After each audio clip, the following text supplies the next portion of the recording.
Hello everyone, তোমরা সবাই কেমন আছো? আশা করছি খুব ভালো আছো। আর আমিও ভালো আছি। আমি শিল্পা অনেক দিন পর আবার তোমাদের কাছে একটা ব্লগ নিয়ে চলে এসেছি। আজ আমরা যাচ্ছি একটা জায়গায়। একটু ছুটি পেয়েছিলাম আর ছেলের স্কুলও ছুটিরই ছিল। সেই কারণে আমি পিসা আর দুটো বাচ্চাকে নিয়ে বেরিয়ে পড়েছিলাম নিরালার উদ্দেশ্যে। আর আমরা এখন পৌঁছে গেছি হোটেল নিরালাতে। নিরালা রিসর্টটা হচ্ছে দেউলটি স্টেশনের ঠিক বিপরীতে রোড পেরিয়ে আসতে হয়। এই রিসর্টটা এর আগেও আমি এসেছিলাম, তবে এখন এই রিসর্টটার মধ্যে অনেক কিছু চেঞ্জ হয়েছে। চলো তোমাদের ঘুরিয়ে দেখাই রিসর্টটাকে। আমরা ফার্স্টেই চলে এসেছিলাম রিসেপশানের এরিয়াটা তোমাদের একটু দেখাই ঘুরিয়ে। দেখো, এই রিসেপশানের এরিয়াটা বেশ বড় আর অনেকটা প্যাসেজ রয়েছে, অনেক মানুষ এখানে বসার জন্য।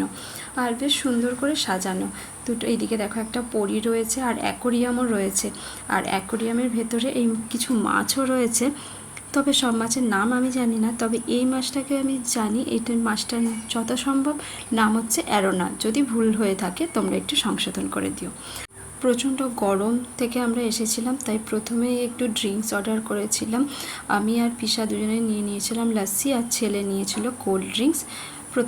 ড্রিঙ্কসটা আমরা খেয়ে নিয়ে রিসর্টটাকে ভালো করে ঘুরে দেখার জন্য বেরিয়ে পড়লাম। প্রচণ্ড গরম ছিল, তবুও কি করব, ঘুরতে যখন এসেছি ঘুরতে তো হবে। তবে খুব একটা কিছু মনে হচ্ছিল না, তার কারণ রিসর্টটার চারিদিকে অনেক বড় বড় ছোট ছোট গাছ দিয়ে পুরো ঘেরা রয়েছে। আমার ছেলে এদিকে দোলনা আর এদিকে স্লিপ পেয়ে তো মজায় পুরো মেতে গেছে। আর একটা ছোটোটা সেটা একটু ঘুমিয়ে পড়েছে, তাই আমি ছেলেটাকে একটু এদিক ওদিক করে ঘোরাচ্ছিলাম। আর এইখানে আমিও একটু দোলনায় চেপে ছোট্ট একটা ভিডিও বানিয়ে নিয়েছি, ছেলেটার সঙ্গে একটু মজাও করছিলাম। আর এই দিকে একটা বিশাল বড় জামরুল গাছ, পুরো জামরুলে পুরো ঠাসা, পুরো ভর্তি হয়ে রয়েছে আর থোকা থোকা জামরুল হয়ে রয়েছে। বেশ কিছু জামরুল এখান থেকে আমরা পেরে কিন্তু খেয়েও ছিলাম। দেখতে পাচ্ছ পুরো পুরো ডালটাতে, এক একটা ডালে প্রচুর জামরুল হয়েছে। আর এখানে অনেক রকমের অ্যাক্টিভিটিস রয়েছে, আর কিছু কিছু অ্যাক্টিভিটিস আগে যেটা ছিল সেটা আবার এখন নেই। তবে সব দিক থেকে রিসর্টটা বেশ সুন্দর। এখানে বড় বড় কোম্পানিদের মিটিংও হয়ে থাকে। আগে যখন এসেছিলাম, যদিও আমি একটা কোম্পানির মিটিংয়েই এসেছিলাম।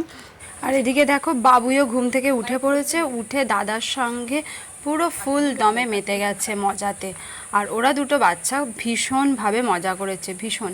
আর এদিকে একটা পাখির খাঁচা রয়েছে, এখানে বিভিন্ন ধরনের পাখি রয়েছে। আমি কিন্তু পাখিদের নাম জানি না, তাই বলতে পারলাম না। এখানে বেশ কিছু পাখি তোমাদেরকে দেখালাম। আর রিসর্টের এই পার্টটা আমার খুব ভালো লেগেছে। এখানে অনেক ফটোশ্যুট করার জায়গা রয়েছে। বেশ একটা ছোট্ট মতো পুকুরের মতো রয়েছে, পুকুর ঠিক না, জলাশয়ের মতো রয়েছে, সেইটার ওপর দিয়ে একটা ব্রিজ করে দেওয়া রয়েছে। আর এইখানে দেখো কত খরগোশ, প্রচুর খরগোশ রয়েছে। আর বাচ্চা দুটো তো খরগোশ দেখে আত্মহারা হয়ে গেছে। বেশি করে তো ছোটোটা, বাবুই তো খরগোশ আগে দেখেনি, এই ফার্স্ট দেখলো। খুব মজা করেছে খরগোশগুলোকে দেখে। আর এইদিকে মোটামুটি লাঞ্চের টাইমও হয়ে গেছে, আর আমাদের এদিকে লাঞ্চ দিয়ে দিয়েছে। আমাদের একটা চিকেন থালি অর্ডার করেছিলাম। এখানে ভাত, আলু ভাজা আর মাংস, একটা সবজি, ডাল, পাঁপড়, চাটনি, এগুলো সব দিয়েছিল। আর আমরা লাঞ্চটা করেও নিয়েছিলাম। করে আর একটা পার্ট হচ্ছে রিসর্টের এই দিকটা। আর এই দিকটা একটা সুইমিং পুল রয়েছে, যেখানে প্রচুর মাছ চাষ করা হয়। এই দেখো, দেখতে পাচ্ছ? আমি দেখানোর চেষ্টা করছি, জানি না দেখা যাচ্ছে কি না। আর ওই দিকটা আরও রুম রয়েছে। আর এইখানটা বেশ সুন্দর, বেশ নিরিবিলি, আর নিচটায় বেশ বসার জায়গাও রয়েছে। বিকালের দিকটা এই রিসর্টটায় আসলে ভীষণই ভালো লাগবে। আর বেসিক্যালি শীতকালটায় তো এখানে আরও অনেক ধরনের ফুল গাছ বসানো হয়, ভীষণই সবাই মজা করবে, বেসিক্যালি বাচ্চারা।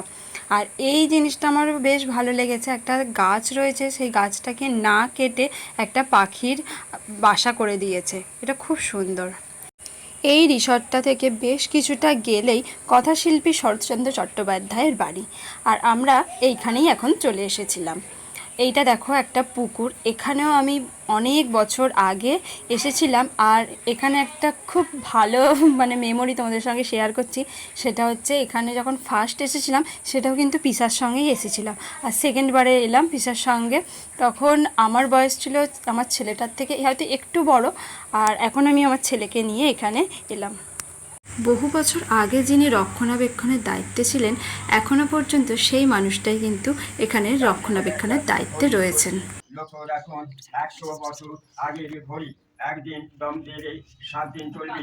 অনেক লক্ষ্য রাখবেন, ওটা গড়গড়া তামার পেতেন, গড়গড়ার পাশে ওটা ভাবছে রেডিও।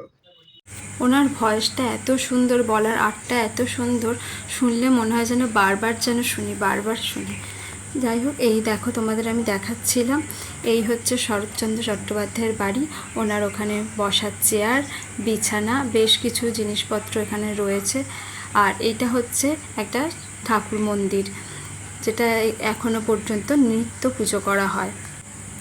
আর এই পার্টটা হচ্ছে বাড়িটার পিছন দিকে।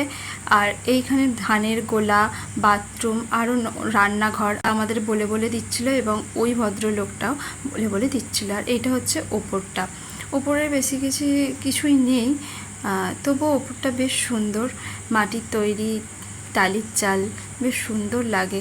এখানে আসলে না মনটা অন্যরকম হয়ে যায়। পিসার মুখ থেকে শোনা, আগে নাকি রূপনারায়ণটা এই বাড়িটার পাশ দিয়েই বয়ে যেত, আর এখন নদীটা অনেকটা দূরে চলে গেছে। ওই যে দেখা যাচ্ছে নদীটা, আর লাল আর সাদা ওই যে চৌকো বাউন্ডারি করা, ওটা হচ্ছে শ্মশান। বাড়িটার পরিবেশটা ভীষণই সুন্দর, ভীষণই মনোরম। সবাই এখানে আসলে সত্যি কথা মন প্রাণ পুরো জুড়িয়ে যাবে, মনটা খুব শান্ত হয়ে যাবে। কাছেই রূপনারায়ণ বলে আমরা তাই রূপনারায়ণের পাড় থেকে একটু ঘুরে আসার জন্য সোজা চলে গেলাম 4 জনে মিলে। বিকালের দিকটা রূপনারায়ণের তীরটা বেশ সেজে ওঠে বিভিন্ন ধরনের খাবারের স্টল দিয়ে। আমরা বেশ কিছুটা টাইম এখানে কাটিয়ে নিয়েছি, আর অনেকটা দেরিও হয়ে গেছে, তাই এখন আমাদের বাড়ির পথে রওনা দিতে হবে। তাই আজকের মতো এইটুখানি, দেখা হচ্ছে আরও একটা নেক্সট ভিডিওতে। আজকের মতো টাটা।